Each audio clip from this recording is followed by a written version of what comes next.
getting better. My name is Madelyn Burke alongside the Super Bowl champion Shaun O'Hara. It's week one.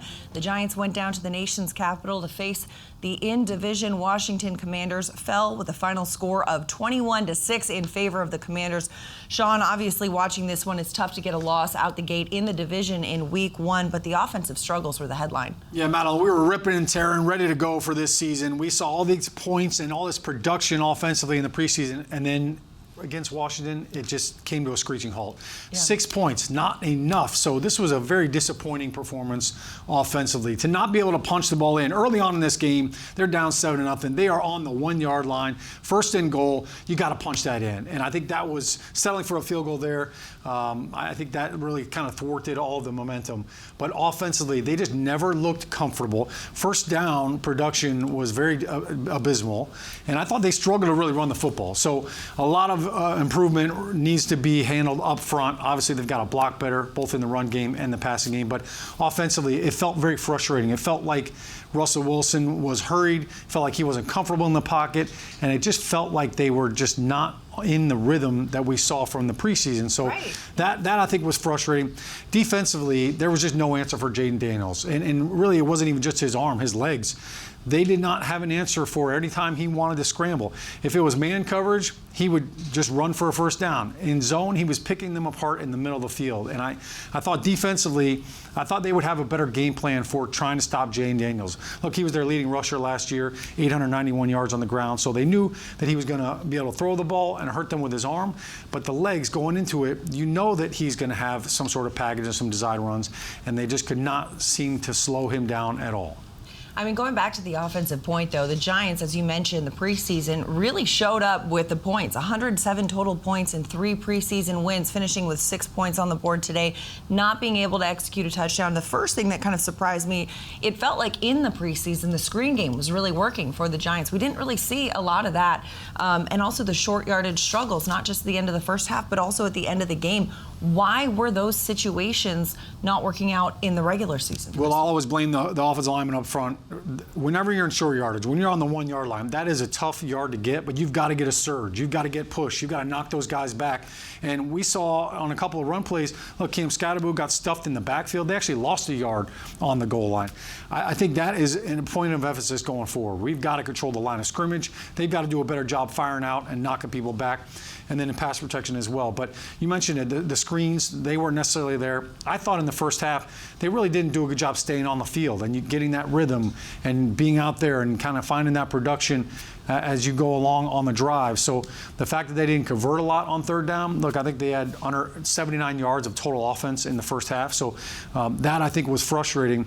They did have some glimpses. They had some nice throws. There was a couple of big plays. Wan'Dale Robinson was phenomenal on third down. He had a couple of big-time catches. Malik Neighbors had a couple of big-time catches, but there could have been more. I felt like they left a lot of yards, a lot of production, certainly a lot of points out there. Well, and in the NFL, look, you have to score points. Like, this has been the biggest problem for the Giants. They have had a points problem.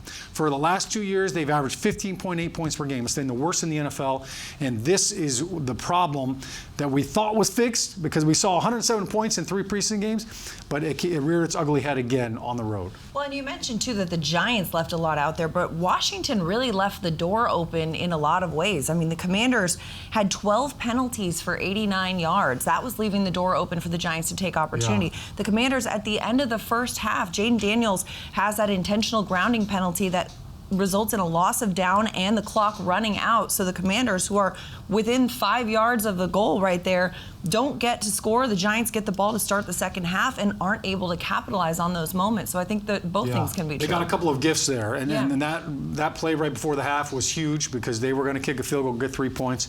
I think there was also a couple of penalties, too, that bailed the Giants out. They just weren't able to capitalize on it. And look, I think it's week one, so nobody's panicking here. I've been saying to myself and to everybody that I can kind of speak into is don't judge, right? Week one is not who you are.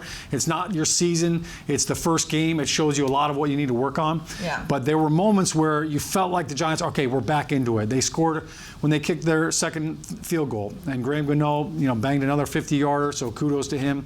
He picked up right where he left off last year.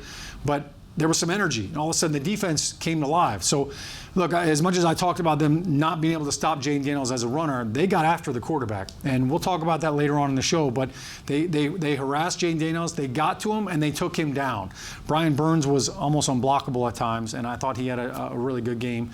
I think when you kind of look at the secondary, they did not have an answer for Deebo Samuel. Terry McLaurin did not beat them in this game, and they've always done a good job bottling him up.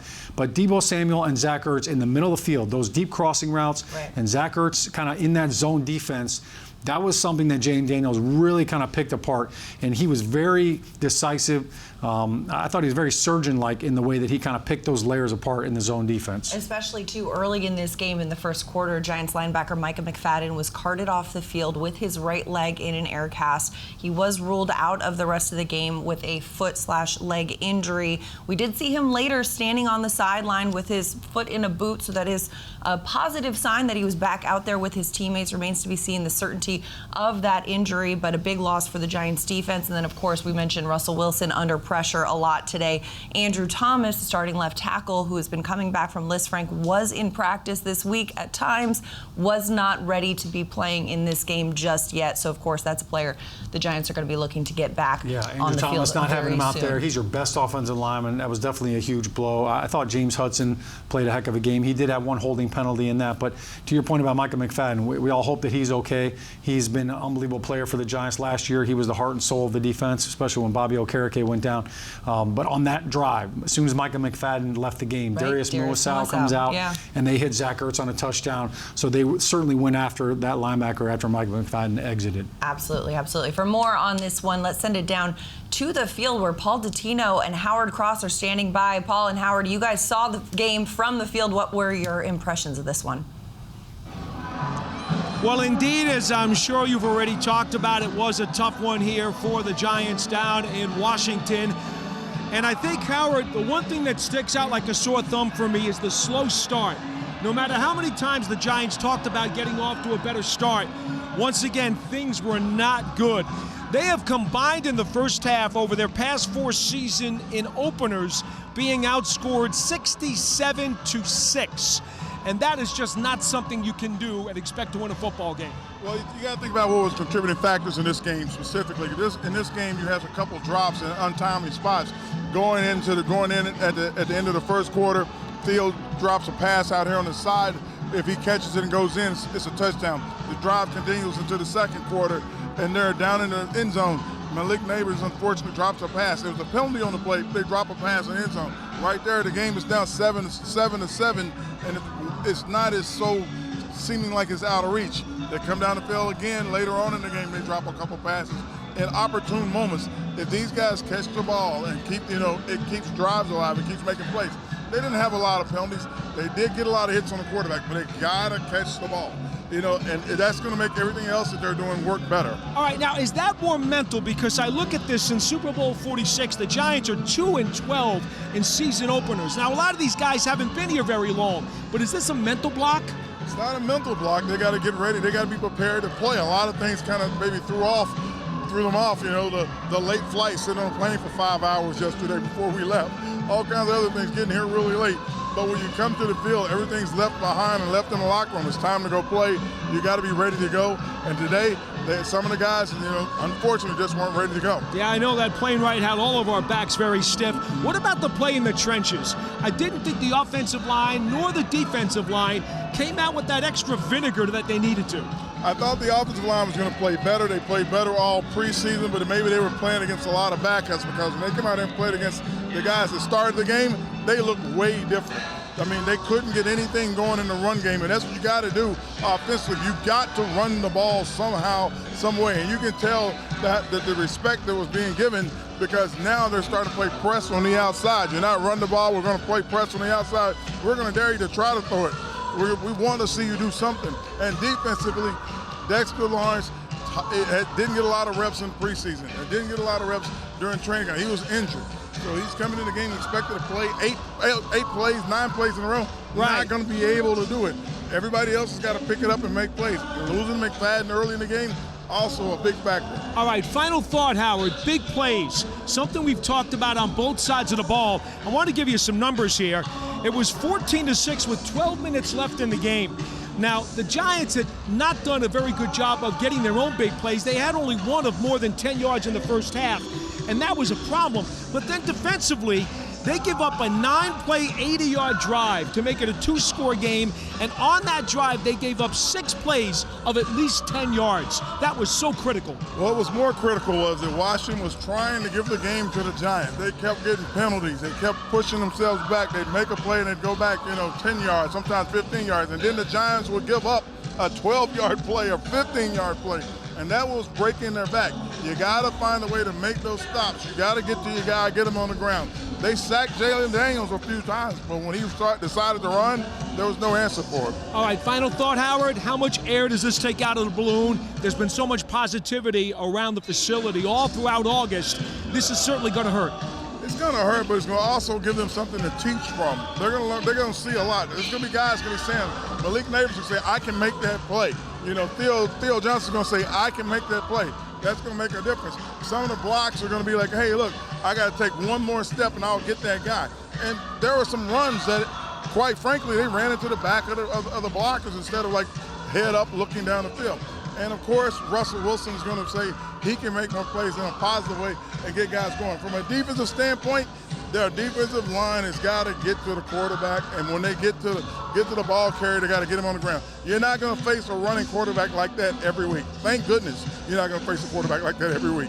Well, in finally wrapping this whole thing up, the Giants have been talking about leadership and communication for several weeks now.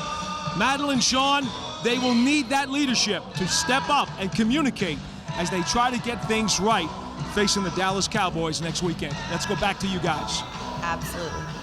Great stuff. Thanks so much, Paul and Howard. And as those guys mentioned, the Giants team plane yesterday flying out to D.C. was delayed on the tarmac for 5 hours before taking off. Not an excuse, but just something to put into perspective of, whew, that's not an ideal travel day. They're going to change it up next year. Why fly when you can drive? There you go. Road trip, right? All right, we've got more coming your way after the break here on Giants Postgame Live. But first, I want to remind you guys, join us at the Ultimate Women's Tailgate presented by Joe Malone, an event designed to celebrate and unite the team's loyal fan base. The ticketed event will take place Sunday, September 28th from 10 a.m. to 12:30 p.m. ahead of the Giants' Week 4 home game against the Los Angeles Chargers. Scan the QR code on your screen or visit giants.com/women's tailgate to learn more. You don't want to miss it. I'll be there. Hope you will as well. After the break. Be there. You're hosting it. I'm hosting it. Let's go. Come through. Support. We got more coming your way. Giants Postgame Live. We'll hear from Coach Dable after this.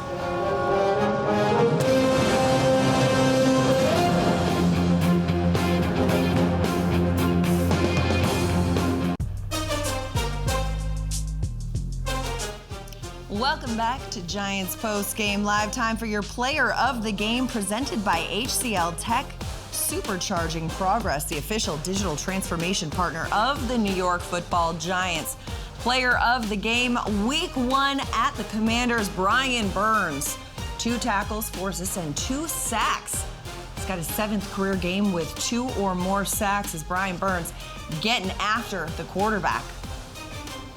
Welcome back to Giants Postgame Live, brought to you by Hackensack Meridian Health. Keep getting better. Madelyn, Burke, and Shaun are here breaking down this one. It's a Week 1 loss for this Giants team. 21-6 is the final in Washington. But of course, Shaun, all preseason, all camp leading up to this one, a lot of excitement around this Giants pass rush. And if we look at this group, right, there's a lot of talent in this unit. Yeah, that's a scary looking group. And we've been adamant. Our banter leading up to this game was this attack, how ferocious they were going to be. How do you handle them? And the addition of Abdul Carter, what does that mean for this front seven? And you could see the impact that they had against the Washington Commanders. Obviously, Jane Daniels, he's a threat to run the football, but they got to him. Look, 3 sacks, 5 quarterback hits, 3 tackles for a loss in the running game.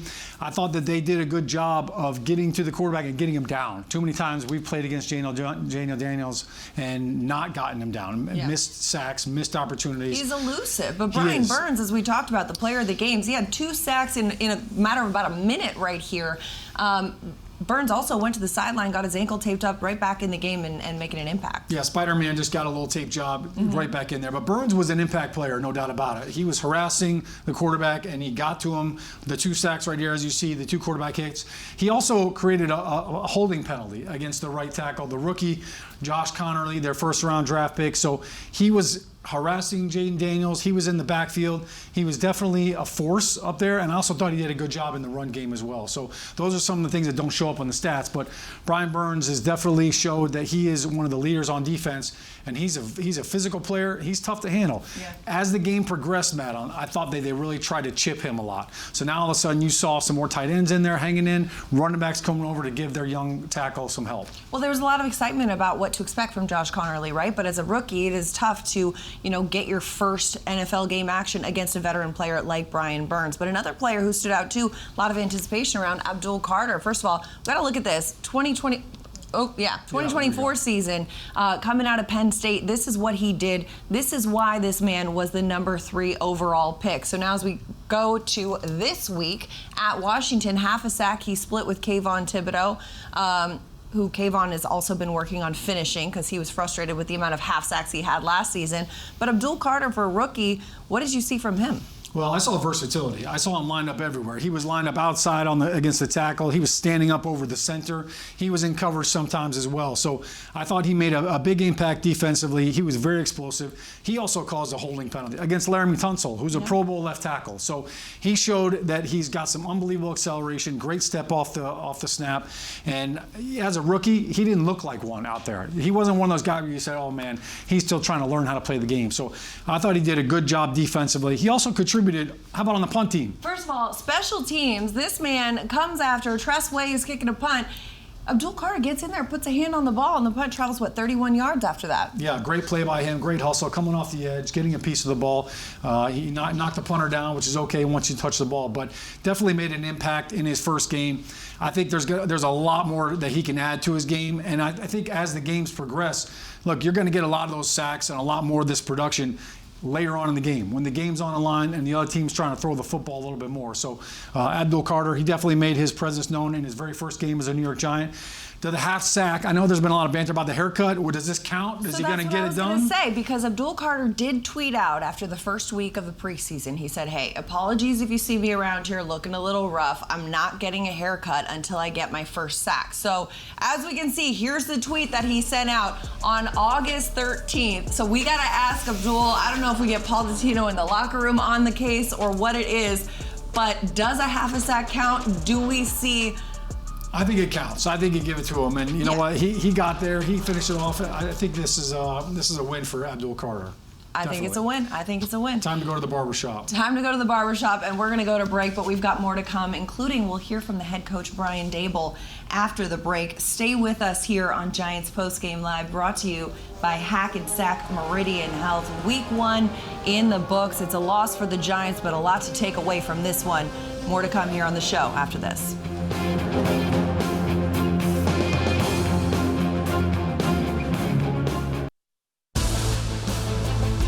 Moody's, decode risk, unlock opportunity. Learn more at moodys.com.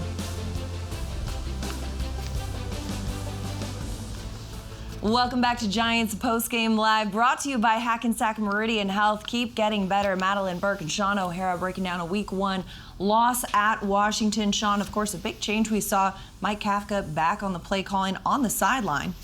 Yeah, and I thought, look, in the preseason that worked out really well. What we saw from this game, though, right out of the gate, was Daboll was aggressive, right? Going for it on that very first goal line percentage. It was 4th down. We're all saying, what are they going to do? They got to take the points. They're going to go for it. Got bailed out by the penalty, but they couldn't punch it in, and I thought that ended up being a tough start for the offense. Daboll's always been the guy to trust his players, though. Let's see what he has to say about this, because the head coach is heading to the podium. So let's send it down to the DMV right here and take a listen. The head coach.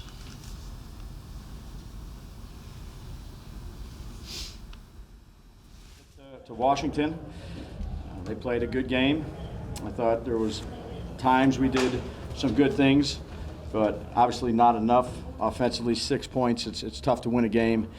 Didn't feel like we got into much of a rhythm, particularly on early downs on the offensive side of it. And then we left 11 points out there in the red zone. I thought defensively we battled. We hit a lot of our keys. They had the big one there at the end, but we got to do a better job on the offensive side of the football.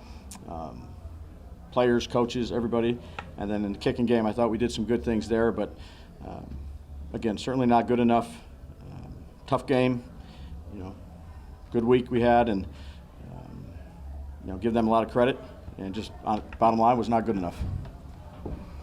How would you evaluate Russ today, Fred Davis? Yeah, I'd say with everybody offensively, that's all of us included. We all got to be better. Every coach, every player. You have 6 points there, just not good enough. So we got to do better there. You really struggled under pressure. Is there anything you could point to in that regard? Yeah, I'm gonna have to go back, Jordan, and watch all the tape, see how it looks, see what we can do better. Obviously, there's plenty. That's all of us. Was there any point you considered putting Jackson in the game? I did not. In the second quarter, Brian, why did you decide to kick a field goal from the 2 after you had gone for it on 4th down and 3? Yeah, we had 3 bad plays in a row down there, and we had a long drive, and I went for it. When we got the penalty and got to go again, and didn't want to come away with no points. Like it happened toward the end of the game, but we got to be better in the red zone. That's why I elected to go for 3 to get some points on the board. Did you feel hamstrung by not being able to run the ball? Well, I'd say the big part was early downs, Paul, throughout. Just getting some positive momentum plays so it's not, 3rd down after 3rd down after 3rd down. 4 or 16, I think, on 3rd down. 0 for 2 in the red zone. And then not good enough on early downs. That pretty much sums it up. Why did you not consider putting Jackson in? Well, we were right there to the end, Pat, till we got down there and missed on that. So, again, it's a collective deal. We can all do better. When you guys are trailing like that and giving up run yards like that, how hard does it make it to play defense? I think everybody knows you guys want to rush the passer. Yeah, I thought they did a good job of affecting him. He got out and scrambled. I think he had about 70 yards, which was good for them. Not as good for us, obviously. And he's going to make some of those plays. Again, I thought defensively we did some really good things. To hold them to 21 points. And again, we didn't get any turnovers. He hit us on a couple scrambles. They got us there at the end of the game. Hit, I think, 4 of 11 on 3rd down, 3 of 4 in the red zone. So definitely things to clean up there as well. But I would just say, team overall, team football, not good enough to help each side out. There was a lot of talk about the vibes were so much different this year. How do you Yeah. prevent a feeling of kind of here we go again? Well, it's a new season, but it does hurt, Dan. You've had a good camp. Felt good about coming into this game against a really good football team, and it does hurt. There's no question about that. So we got to pick up, move on, learn from it, and obviously not good enough. Get ready to play Dallas, who's had a little bit of a couple days off here, and focus on that. But focus on the things that we have to do better, all of us, and be ready to play a better game, collective game, complementary game. There's obviously frustration in a game like this. We said you and Malik kind of getting into it between the 1st and 2nd quarter. What was the... Malik and I we're two, I would say, highly competitive people, and want to get him the ball. That's all it is. It's two competitive people, understanding that where we're at right now, or offensively where we're at, isn't where we want to be. You guys decided to use Abdul in that pass in the punt block. Yeah, I got one. Was that something you guys knew all around, all the time? Did you look at just this game, or do you think he can be a weapon in that? Yeah, I think it depends, Art. I think he provides some value in that area. He's had a good week. He's excited to do it. So we'll see. We'll see what happens next week. But he's somebody that we like on that unit based on his skill set and his rush ability to help us. There were all sorts of reports before the game that you had package, set up for Jackson that you might use in this game. Then you said that you didn't consider playing him. So is there a disparity there? What was, were those reports accurate? Yeah, Russ, like I told you guys before, Russ was our quarterback. I think what you do with your backup quarterback and your third quarterback, so make sure you have enough packages in that if they go in the game, that it's stuff that they feel comfortable with. So we'll see where we're at. Again, just overall, not, you all know, there's not good enough. What was went into your decision? Like, how did you land on Jackson being the backup and Jameis the emergency? I thought he earned it. Thought Jackson earned it. So. Will you consider starting Jackson next week? Yeah. Look, we're going to get home, Pat. We're going to look at our game. Collectively, we all got to do better. Was stopping the run, how much of it was Jaden, and how much was you guys just, like you said, not making those mistakes, not doing anything good? I think he had 70 yards, and then we gave up that 20-yard reverse to Debo, and then the 42-yard backed up play with a minute left to Lockett, or to Bill. You know, there were some good things. Obviously not good enough all the way around. But, yeah, I did think we battled defensively. This is a good offense. There's a couple plays, you know, that they made. You know, but collectively, we got to do a better job helping the defense out too. So it's, you know, again, it's a one-score game there, you know, and then they go down, they score, they hit the reverse, we drive down, we're at the, you know, inside the 5-yard line again, and, you know, can't convert down there. We had 3 timeouts left, plus the 2-minute warning, but just didn't give ourselves a chance to go ahead and make it a closer game. Dave, this is 3 straight openers, I think 12 total points in 3 openers for you guys. Is there an explanation for that? No, I'm focused on this year. Again, just didn't do a good enough job. So two more. Is it safe to say that Russell is still your starter? Yes, I mean we're just right here after the game. I got confidence. We got to do better around overall, coaches, players, around everybody. So. You know, we'll get focused and ready to go on Dallas. Brian, in fairness, you're not answering this. Sounds like you're not answering. Well, we're talking about after every game. I got confidence in Russ. So we're going to go back. We'll evaluate the tape. This game isn't on Russell Wilson. It's not on Russell Wilson. I'm going to make that clear. So I have confidence in Russ. We got to do a better job all the way around. Okay. All right. Thanks, guys. Russell being what he's right. That sound from head coach Brian Daboll, brought to you by Ford, the official vehicle of the New York Giants. Shaun, I think the underlying theme of Daboll's post-game presser was do better, much like Hackensack Meridian Health. Keep getting better. That's the goal of this Giants team, right?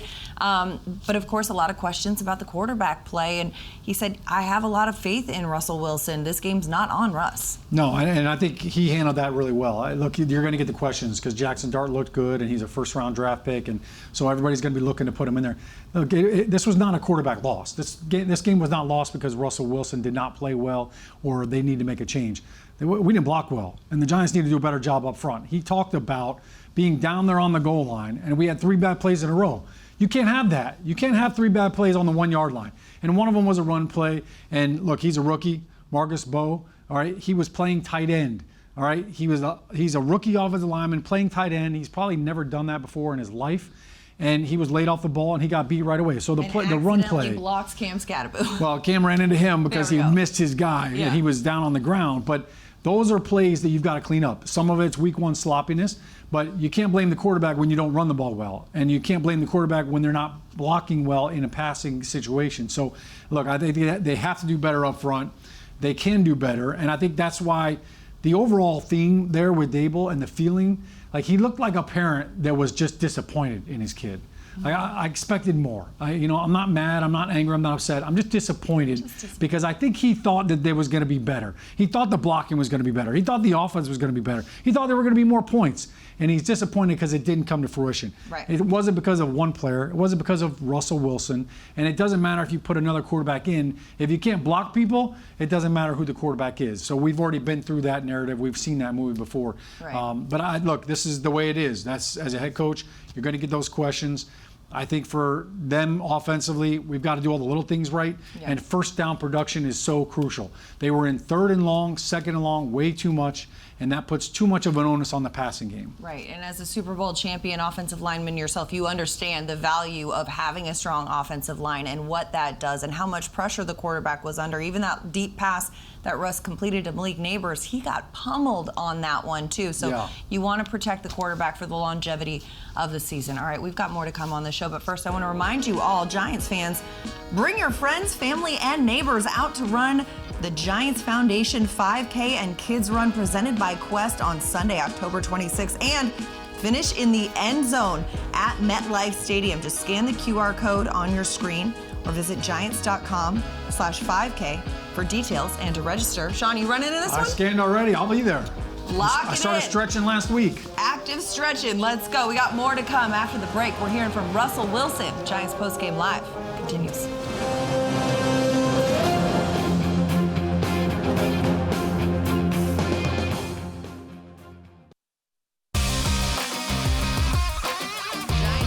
Download the all-new Giants mobile app for breaking news and exclusive videos, updated with a brand new layout, plus the Giants short stories featured feed and the Pocket Game Day Ticket Holders Hub. Just download it for free at the App Store or on Google Play. Welcome back to Giants Postgame Live, brought to you by Hackensack Meridian Health. Keep getting better. The Giants went down to Washington to play the Commanders in Week 1. Falling 21-6 was the final score. Quarterback Russell Wilson making his Giants regular season debut. Let's hear from the quarterback after the game. You're new here, but a lot of guys aren't. And 0-1 is 8 of the last 9 years, and struggling to score touchdowns is the last 4 years. How do you prevent here we go again kind of feeling? Yeah, I just think focus on what we can do better. I think that we have a good team. That's a good football team too. It was a close game. It was 14-6 the whole game. And they scored in the last few minutes there. But it was, 14-6. We really, should have been, at least 14-10 or trying to get 14-17 or something like that. But, like I said, we don't convert in the red zone. That's what happens. It seemed like you guys built some good, really good momentum in the, training camp, preseason, obviously. So, does today come as a little bit of a shock to you guys? And we knew we were going to battle. We knew it was going to be a 4-quarter game. It was. We knew it was going to come down, executing in the red zone. Like I said, they stopped us. That first drive, they were physical. They made some plays on us down there, and that's what they did. I think that the next time next game we got to make touchdowns down there. That's just the name of the game in the red zone. There were some reports this morning that the Giants obviously didn't come to fruition today, but there's a Jackson Dart package in the offense. If you have to come out of the game for Jackson Dart, how are you going to handle that? That wasn't necessarily the plan this week or anything like that. I think the biggest thing is just, like I said, all of us together, all of us winning together, all of us being successful together, all of us playing clean football, and find a way to make plays. I think that's important. Is there any pressure on you? You've been around 14 years, so there's pressures. But every week there's pressure, about Jackson Dart. Is there any either pressure or irritation about having to hear that, or anticipate having to hear that every week? No, I just focus on what we can control. I thought we competed our butts off today. It was a physical game. I thought we left it all on the field. We gave it our all physically. Just kind of you stand tall in the midst of that game, just kind of battling through it and trying to find a way to win. And like I said, they stopped us in the red zone. That's I think that was the name of this game. We had, I think, 9 possessions, 9 possessions. 2 of them were down in the red zone. We didn't capitalize on those. So that's what we got to do. We'll take a couple more. Thanks, Russ. That sound from Giants quarterback Russell Wilson, brought to you by Ford, the official vehicle of the New York Football Giants. Obviously, the theme of this one right here is, of course, not capitalizing on those short yardage situations and on those red zone opportunities. We heard Russell Wilson emphasizing the point that we heard Coach Brian Dable making earlier in the show, Shaun. Yeah, and Russ hit on it, the red zone. We got to punch it in. We got to score touchdowns. We can't settle for field goals. It was a tight game. And look, those touchdowns would have been the difference at the end of the game there. Now, all of a sudden, it's a totally different ending to that. I think for Russ, look, if you're the Giants, you didn't bring Russ in to be your leading rusher, right? He had 44 yards on the ground. That was not what you brought him in for. You brought him in for production and for production in the red zone. So I think he's disappointed. I think everybody's disappointed because they thought that that was something that we had fixed. And we saw the production in the preseason. We saw it in practice. It was something that they've been working on almost every single day, and it just didn't come to fruition. Now, you give credit to the Washington Commanders defense. They had one of the best pass defenses in the league last year. But I think that when you look at Russell Wilson, look, he's not going to be he's not going to be negative. He's not ever going to get down on it. He is Mr. Positive. They're going to find a way to correct some things coming to it next week. But I don't think Russell's by any chance going to be looking to get away from the spotlight or getting away from, I want the ball in my hands. Let's be aggressive. Let's stay aggressive. So I think, his leadership is part of the reason why he's here. This was his 200th game. All right, that's why you brought him in here. So he's a veteran. He's got the experience. He knows how to handle a loss. Absolutely. Plus, a loss has a lot more teachable moments and areas which you can go back to the tape and say, here's where we can do better. Sometimes that L stands for learning. Learning, right? A learning opportunity. More to come on the show. After the break, we're going to hear from wide receiver Malik Neighbors. That and more on Giants Postgame Live, brought to you by Hackensack Meridian Health.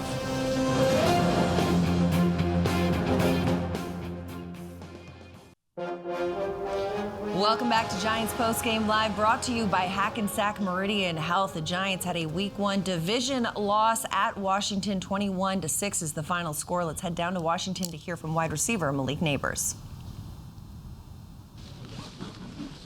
Malik, why do you think the offense struggled to get going today? I'm not really sure. I mean, we got to stay on schedule. We had a lot of miscues, penalties, stuff to bring us back, sacks. So we got to all align when we out there on the field. It's 11-man football. We got to all be on the same page, and we wasn't today. Did you feel like there was opportunities for you to have made more of an impact, make big plays today? I mean, I did what I could. I mean, we had some plays drawn up. The defense did a good job of just playing underneath, playing over the top, doing a good job of switching the coverage up. So we try to get me in the game as much as possible, but, defense has schemed up well. When you were having an animated conversation with Brian on this. That sound from Malik Neighbors, brought to you by Ford, the official automobile of the New York Giants. Neighbors saying, hey, this Giants team's got to do a better job of getting on the same page as we take a look at his numbers from Week 1 at Washington. We've got much more to come here on the show. Stay with us. Giants Postgame Live rolls on. We're going to hear from Brian Burns and look ahead to Week 2. That and more to come. Giants Postgame Live, brought to you by Hackensack Meridian Health, continues after this.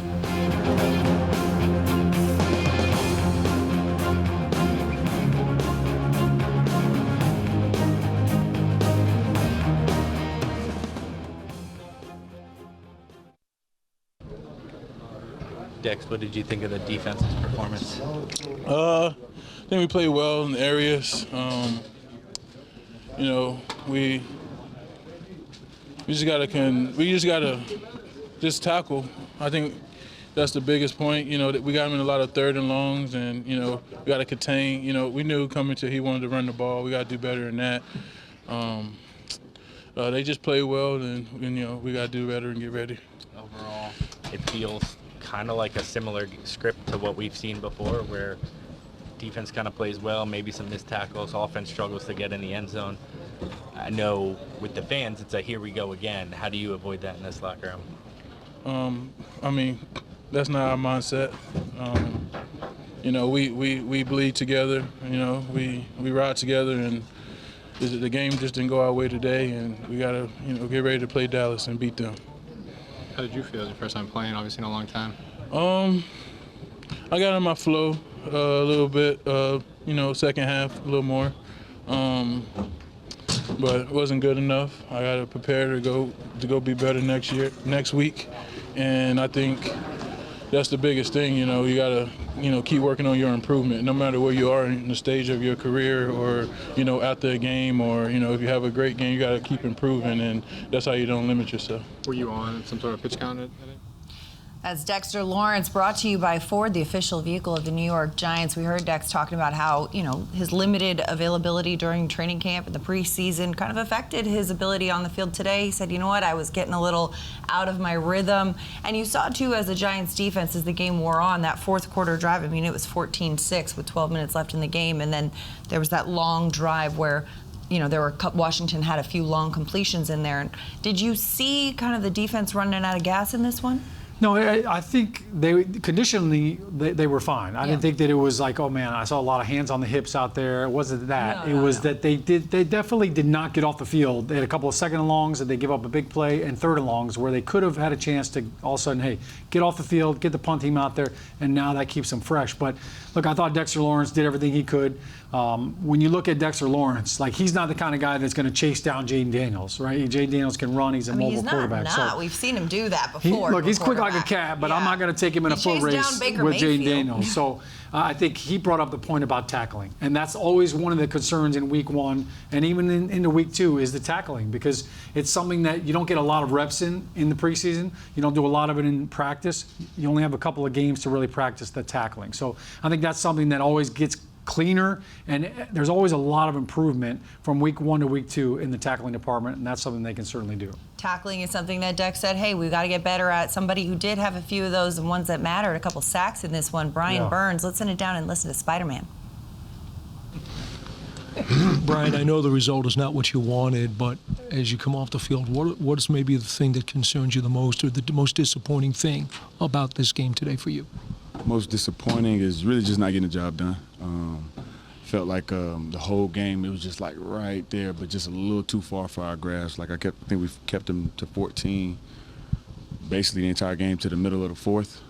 So I felt like it was a game for the most part, but we couldn't get that last extra push to tie it up or either take the lead. So you got to Daniels a few times. You in particular got to him.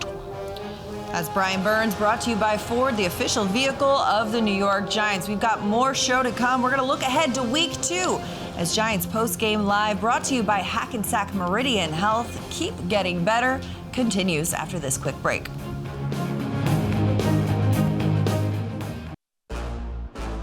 Welcome back to Giants Postgame Live, brought to you by Hackensack Meridian Health. Keep getting better. A tough week 1 division loss for the Giants, but they get another shot at a division game in week 2.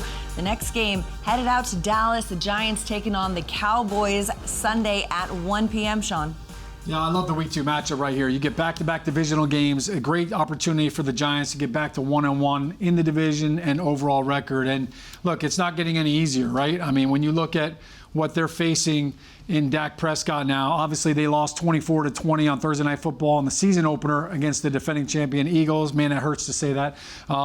Look, he had 188 yards passing.